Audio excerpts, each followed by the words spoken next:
Hey everyone, it's Epoch here, and welcome to my response video to this week's comic book cover challenge set by comic collector Geek over on his YouTube channel.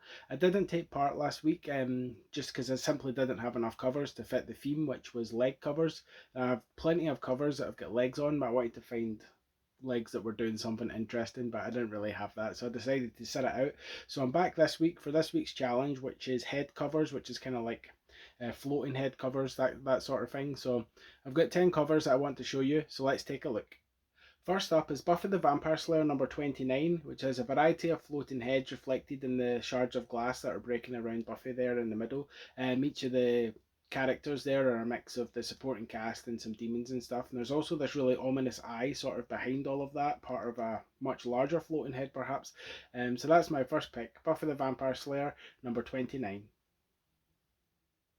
Coming in at number 9 is Harley Quinn number 23 from the DC Rebirth era. This is a similar sort of thing. We have these sort of diamond patterns here, and in each one we have a different floating head, different versions of Harley throughout the ages. So I thought that was an interesting one. So Harley Quinn number 23. Next up is Supergirl number 21, also from the DC Rebirth era. This one shows Supergirl here quite prominent, but in the background and a little more subdued is a variety of floating heads of different characters, kind of from the DC cosmic side of things. So that's Supergirl number 21.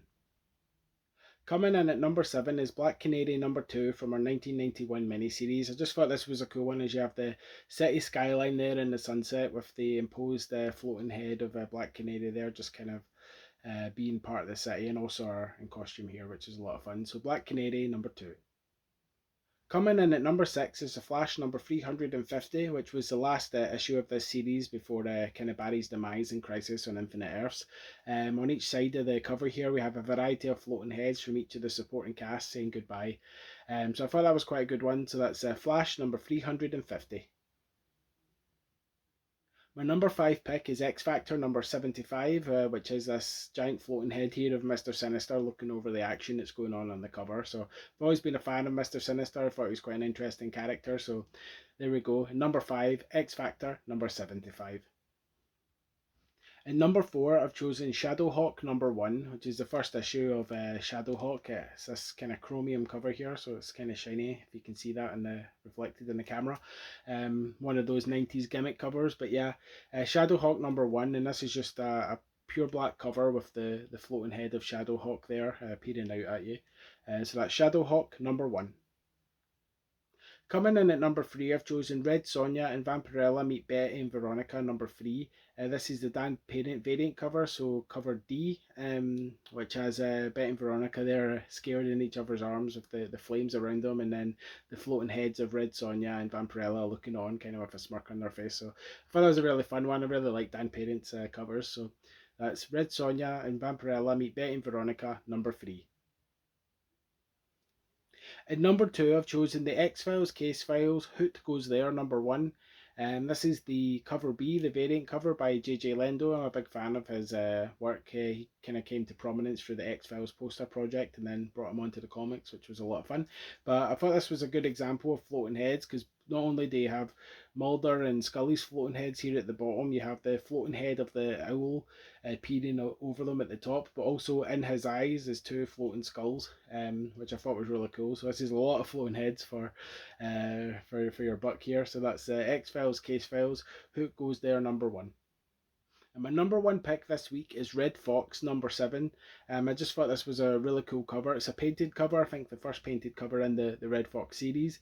It has the evil presence kind of as the floating head looming over Red Fox and the stuff that's going on in the forest. And I thought it was cool as well as the darkness from the top kind of bleeds into the light from the bottom, whereas you have the branches of the trees that almost look like her hands floating as well. And I almost picked this cover for the hand challenge week, but I decided against that, which I'm glad about because I could include it here as my number 1 pick. So that's Red Fox number 7. Red Fox itself is quite an underrated series. I never hear people talking about it. It's only 20 issues, and I thought it was really fun. It's a British written comic, but yeah, Red Fox number 7. So yeah, check it out.